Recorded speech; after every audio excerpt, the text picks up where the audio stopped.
Bismillahirrahmanirrahim. Assalamualaikum warahmatullahi wabarakatuh. Alhamdulillahirabbil alamin. Wassalatu wassalamu ala asrafil anbiya wal mursalin sayyidina wa maulana Muhammadin wa ala alihi wa sahbihi ajma'in. Allahumma salli ala sayyidina Muhammad.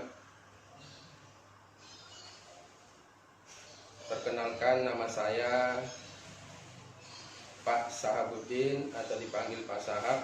Hari ini saya mendapat tugas menyampaikan materi yaitu perilaku hidup bersih dan sehat yang dikaitkan dengan perilaku kita dalam menangani atau mencegah terjangkitnya penyakit COVID-19.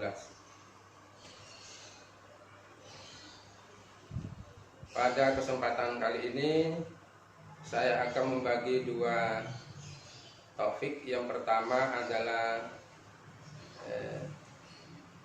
dasar-dasar ilmu kesehatan yang dikembangkan di Indonesia, yang dikenal dengan istilah PHBS. Jadi ini dasar ilmu kesehatan yang diterapkan di Indonesia, yaitu PHBS, terutama yang dikembangkan di madrasah atau di sekolah-sekolah umum. PHBS itu apa, Pak?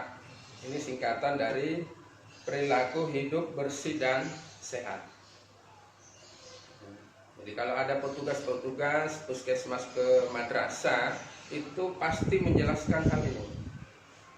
PHBS. Singkatannya apa, anak-anak?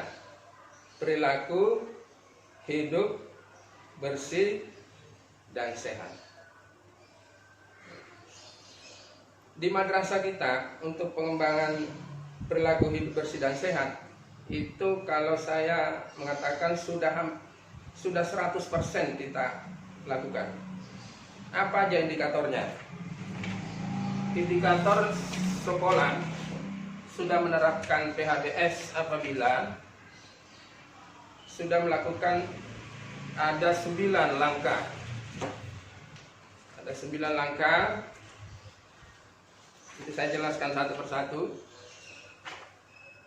Yang pertama, di madrasah kita itu alhamdulillah nomor 1 ini sudah tersedia. Ada beberapa tempat, kalau kalian masuk di madrasah itu sudah ada tempat cuci tangan.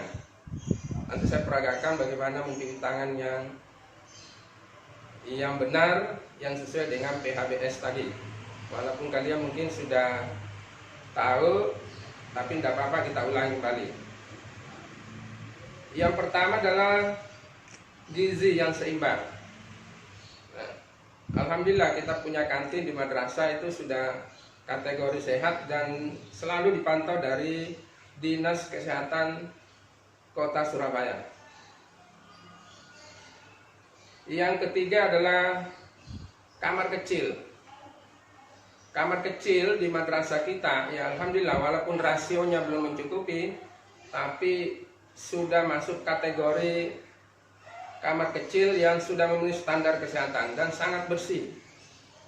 Ya, saya jamin sangat bersih sekali. Ya. Kemudian olahraga. Ya, alhamdulillah di madrasah kita juga sudah, mau yang ekstra mau yang intra itu ada semua. Jadi sudah kita laksanakan. Kemudian di madrasah juga ini poin yang kelima sudah dilaksanakan. Ada jemantik, ada siswa yang selalu mendeteksi jentik yang ada di madrasah. Ya, ini juga kita dipantau oleh Puskesmas Sememi. Masalah pemberantasan jentik ini, ya ini juga kita sudah selalu dipantau. Tapi walaupun tidak dipantau, kita tetap ada membersihkan jentik yang ada di madrasah. Kemudian nomor 6 ini ya tidak walaupun tidak disiapkan smoking area, tapi di madrasah alhamdulillah tidak ada warga yang melakukan atau merokok di tempat-tempat umum, apalagi di ruang kelas ataupun di luar kelas. Pokoknya di dalam area madrasah itu no smoking. Dan itu kita sudah terapkan. Nah, kemudian poin yang ketujuh ini ya, poin yang ketujuh, membuang sampah pada tempatnya. Jadi di area madrasah kita itu setiap ruangan itu sudah tersedia satu tempat sampah, di luar dan di dalam. Ya. Kemudian poin yang ke-8 ada namanya gerakan lingkungan sehat. Ya. Gerakan lingkungan sehat ini sudah kita laksanakan di madrasah. Ya, semua komponen yang ada di madrasah itu secara real bertanggung jawab untuk gerakan lingkungan yang sehat. Ya. Kemudian nomor 9, gerakan penghijauan. Ya, alhamdulillah sejak dipimpin oleh Pak Ustadz Rozikin, kepala madrasah kita, ya gerakan penghijauan kita itu tidak tanggung-tanggung. Alhamdulillah. Kalau saya menghitung jumlah oksigen yang dibutuhkan oleh kurang lebih 700 siswa ditambah 50 pengajar dan pegawai, jadi kita kurang lebih hampir 800 di madrasah itu. Saya pernah menghitung jumlah daun untuk melakukan fotosintesis untuk menghasilkan oksigen, itu sudah hampir rata-rata sudah terpenuhi. Kenapa? Karena satu pohon besar itu menghasilkan 4.500 gram oksigen dalam sehari. Jadi kalian bisa hitung, mungkin di madrasah itu kalau pohon besarnya itu ada hampir 10. Kalau yang tanaman kecil, ya hortikultura, misalnya penghijauan, itu sangat banyak sekali. Tidak banyak lagi, tapi sangat banyak, baik di luar pekarangan maupun di dalam. Ini gerakan penghijauan ini, ya mungkin masukan bagi kepala madrasah yang belum dikembangkan, itu adalah sejenis sansifera yang di rumah saya sendiri ada yang saya kembangkan. Sansifera ini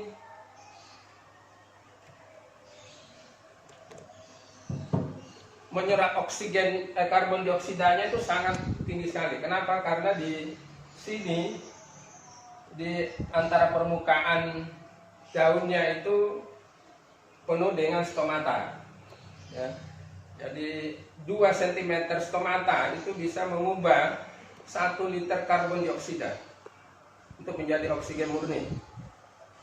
Ya, jadi mungkin kedepannya ini bisa kita kembangkan juga di madrasah sejenis sansifera. Ya, azan dulu, kita stop dulu. Saya lanjutkan kembali bahwa gerakan penghijauan di madrasah kita alhamdulillah sudah sangat maksimal. Namun yang mungkin kedepannya yaitu sejenis tanaman yang bisa dikembangkan, yaitu sejenis sansifera. Sansifera ini macam-macam jenisnya. Kenapa harus sansifera? Kenapa? Karena dia punya permukaan atas dan bawah itu semuanya punya stomata.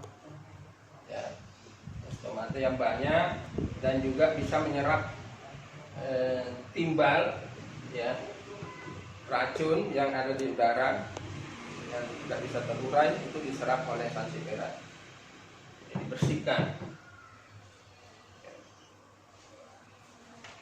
Berikutnya saya akan jelaskan masalah COVID-19.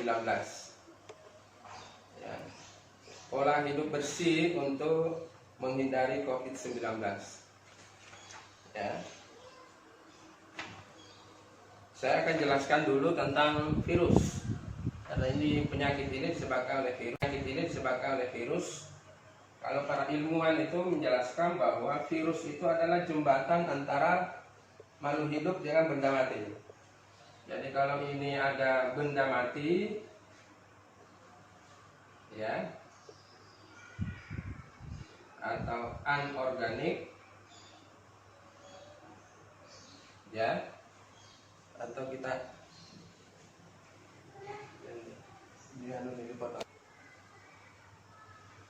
saya ulang kembali,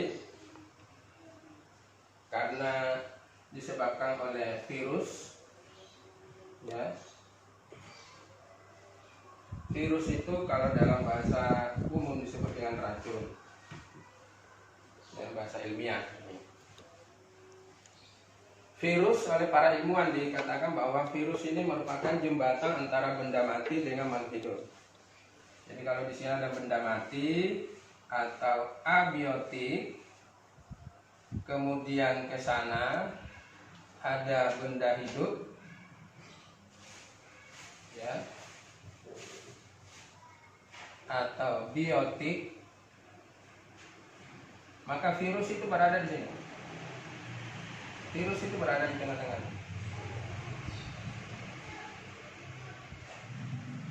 Makanya para ilmuwan mengatakan bahwa virus itu bisa bersifat benda mati kalau di udara, di tanah, di air, ya, di benda-benda padat, logam misalnya, plastik, itu dia bersifat benda mati. Tapi kalau dia masuk ke dalam makhluk hidup, dia bersifat hidup. Kenapa? Dia bisa berkembang biak. Ada RNA-nya, ada DNA-nya. Atau salah satunya, kalau dia tidak punya RNA, dia DNA yang membawa sifat. Terus ukurannya seperti apa? Kalau bakteri itu, jadi virus ini lebih kecil daripada bakteri. Ya, kalau kalian dia penggaris ini, ya, dia penggaris, ukuran yang paling kecil itu milimeter, mm. Ya, 10 mm itu, ya, ini ada penggaris atau mistar. Ukuran yang paling kecil itu adalah mm. Ya, 1 cm itu 10 mm atau 10 mm. Ya. Kemudian ukurannya bakteri seperti apa? Kalau bakteri ini 1 mm, 1 mm itu dibagi 1000. Dibagi 1000. Jadi kalau, nah, karena virus itu ukurannya lebih kecil daripada bakteri, maka virus ukurannya itu 1 mm ini dibagi 1 juta. Kalian bisa bayangkan. Dibagi 1 juta. Nah, jangankan dibagi 1 mm ini dibagi 10, dibagi 5 aja kita mata biasa susah untuk melihatnya. Nah, kalau bakteri itu menggunakan,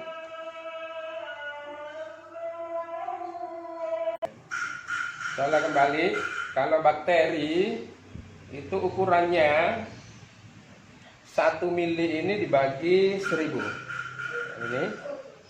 Ini dibagi 1000. Nah, karena ukuran sel dari virus itu lebih kecil, maka virus itu, satu sel virus itu 1 mili ini dibagi 1 juta.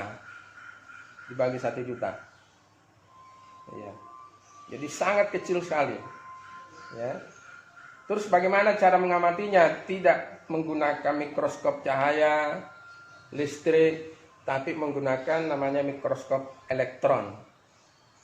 Mikroskop elektron itu, ya, yang menggunakan sinar radioaktif, ya. Saya kembali ke topik, yaitu COVID-19, coronavirus yang ditemukan tahun 1990. Saya kembali. coronavirus yang ditemukan tahun 2019, akhir 2019. Nah, bagaimana cara penanganannya? Itu hampir sama dengan PHBS tadi. Cuma ada beberapa yang perlu dijelaskan di sini. Yang pertama, cuci tangan. Ya, nanti saya peragakan bagaimana cara mencuci tangan yang sesuai dengan perilaku hidup bersih dan sehat. Kemudian penggunaan masker. Nah, kemudian physical distancing. Kemudian gizi yang harus seimbang, olahraga, dan hindari kerumunan. Ini ada 6 yang perlu kita hindari, atau ada yang kita hindari, ada yang perlu dilakukan. Yang pertama, cuci tangan. Ya, cuci tangan ini harus pakai air yang mengalir dan sabun. Kemudian penggunaan masker. Ya, kemudian ada tambahan sekarang fish cell. Ya, fish itu wajah, cell itu tamen atau pelindung wajah. Ya, kenapa kok harus masker yang sensi? Karena di sini sudah ada ukuran-ukuran selnya. Ya, ada ukuran ketebalan kainnya ini, kemudian bisa menyaring dari beberapa droplet yang ada di udara. Ingat bahwa virus ini juga bersama dengan air liur. Orang yang sudah terkontaminasi dengan virus COVID-19, kemudian dia bersin atau batuk, maka dropletnya yang mengandung virus tadi itu menyebar bisa menempel di logam, di benda-benda kayu, kaca.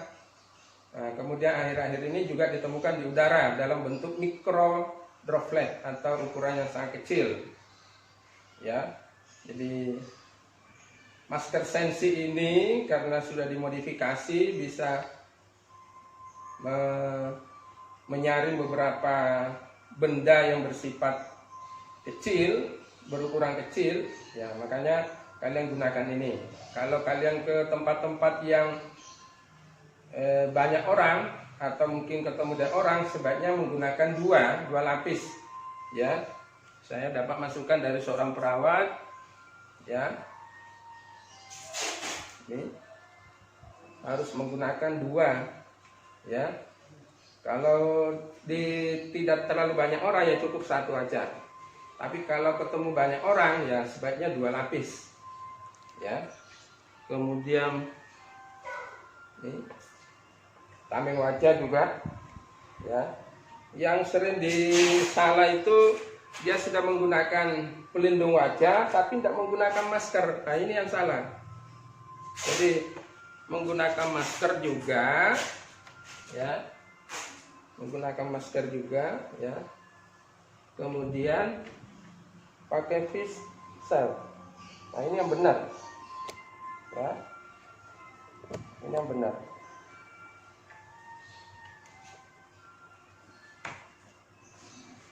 Kemudian menjaga jarak, physical distancing, ya, menjaga jarak. Apabila kita ke tempat-tempat, misalnya ke supermarket atau kita belanja, maka kita harus menjaga jarak dengan seorang. Ya, kemudian gizi, ya, harus seimbang. Ini ada, saya punya, ya. Ini yang jelas bukan semangka, tapi pepaya, ya, pepaya. Ini jelas bukan semangka, tapi pepaya, ya. Dan dipahami, ini banyak mengandung vitamin A, ya, sebagai pertahanan tubuh kita. Kemudian olahraga dan hindari kerumunan. Perlu saya sampaikan kepada kalian bahwa perilaku hidup bersih dan sehat ini adalah kemampuan pribadi kita. Jadi, baik menjaga kesehatan, menghindari COVID-19, itu adalah kemampuan diri kita dulu. Diri kita dulu yang ditolong. Ya, kemampuan diri kita untuk berperilaku hidup bersih, ya. Kemudian kita mengajak orang lain, terutama keluarga kita, masyarakat di sekitar kita untuk berperilaku hidup bersih dan sehat. Ya, jadi yang pertama diri kita, ya, seperti kita ketahui bahwa ada pepatah mengatakan kebersihan adalah pangkal kesehatan. Karena dalam ajaran agama kita, kebersihan sebagian daripada iman. Jadi ajaran agama kita itu sudah sangat sempurna sekali. Baiklah, saya akan memperagakan bagaimana cara mencuci tangan sesuai dengan perilaku hidup bersih dan sehat. Yang pertama, langkah pertama, kalian basuh tangan dengan air yang mengalir. Kemudian ambil sabun, bisa sabun cair, bisa sabun padat. Kemudian kalian gosok di telapak tangan. Kemudian setelah keluar busa, kalian gosok di punggung bagian belakang tangan kanan dan kiri. Kemudian jari-jari tengah, jari-jari bagian dalam. Ya, setelah itu ujung jari-jari dengan cara mengunci tangan secara bergantian. Setelah itu kuku, ya, kanan dan kiri. Yang terakhir adalah memutar dari ibu jari sampai ke pergelangan tangan. Baru kalian bilas dengan air yang mengalir. Jadi ada 6 langkah. Yang pertama, usap di bagian tengah. Yang kedua, daerah punggung. Kemudian jari-jari bagian dalam. Kemudian ujung jari-jari secara mengunci. Kemudian kuku kanan dan kiri. Kemudian ibu jari sampai ke pangkal tangan. Terima kasih. Wassalamualaikum warahmatullahi wabarakatuh.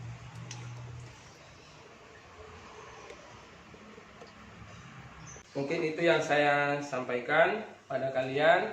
Mudah-mudahan kita berdoa kepada Allah Subhanahu wa taala, mudah-mudahan masa pandemi Covid-19 ini bisa segera diangkat oleh Allah Subhanahu wa taala. Kita bisa kembali dalam keadaan normal, bertatap muka di kelas.